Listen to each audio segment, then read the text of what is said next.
मी जमीर आदम तांबोळी, सामाजिक कार्यकर्ता। आता आम्ही आज इथं आलेलो आहे बालाजीनगरमध्ये सुलभ शौचालय संकुल म्हणून। तर पहा इथली परिस्थिती काय आहे ती आहे।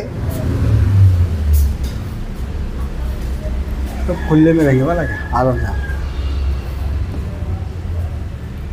हे बघा इथं सगळं तुंबलेला बाजार।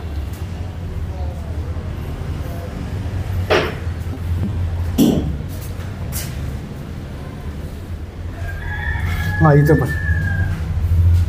इकडं पण पहा, इकडं पण।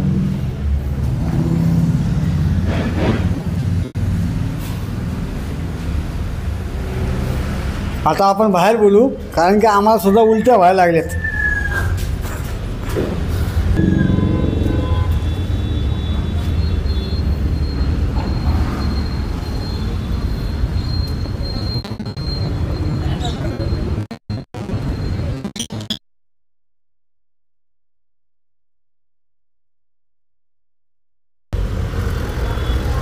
काल आपण पाहिलं की गांधीनगर खराडवाडी इथले जे झोपडपट्टी व तिथला एरिया आहे, त्या एरियातले आपण स्वच्छालय आणि मुताऱ्या आपण ते पाहिल्यात।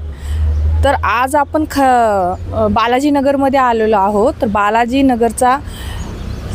बालाजीनगरची सुद्धा परिस्थिती शौचालयाची तशीच आहे। तर जमीर तांबोळी जसं आरोप केलेला आहे त्यांच्या पत्राद्वारे, आणि त्यांनी गेल्या ह्याला आंदोलन पण केलं होतं, उपोषणला देखील बसले होते।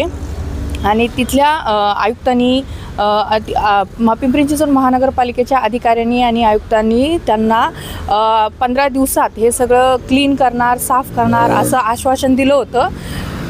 ते झालंय का काम? त्यांनी आश्वासन दिलेलं, शब्द दिलेला पाळला आहे का? ते पूर्ण केलेले काम पूर्ण केले आहेत का हे पाहण्यासाठी ते प्रत्यक्षात पाहणी करत आहेत। तर काय म्हणणं आहे, शब्द दिला होता तो पाळलाय का अधिकारी? अहो ते पाळणारे अधिकारीच नाही आहेत, ते आयुक्तापासून ते सगळे अधिकारी आरोग्याचे आणि स्थापत्याचे। ह्या लोकांनी काय अवस्था केली हे दिसतंय ना, तुम्ही स्वतः पाहिलं। आता इथे आतमध्ये काय परिस्थिती आहे, 4 त्याच्यामध्ये तुंबलेले आहेत, 2 दरवाजे गायब आहेत। हां परिस्थिती काय असणार आहे ही? हे बघा पुरुष ह्याच्यामध्ये ही अवस्था, महिलांमध्ये पण तीच अवस्था। ही घाणेरड्या ह्याच्यामध्ये ही लोक जगतायत, तर या लोकांना किती त्रास होत असेल या गोष्टीचा। हां ही लोक पण टॅक्स देत आहेत का नाही? माचीस घेताना सुद्धा केंद्र सरकार टॅक्स लावते, माचीस घेताना सुद्धा 1 रुपयाची माचीस, 2 रुपयाची माचीस। तर त्यासाठी पण ह्या लोकांना काय ह्यांनी स्वच्छता ठेवली दाखवून द्या ना इथं। असं कोणीतरी दाखवा मला, महानगरपालिकेने, आयुक्तांनी, आरोग्य अधिकाऱ्यांनी आणि स्थापत्य विभागाने जेवढी कामं केली ती कोणत्या पद्धतीने केली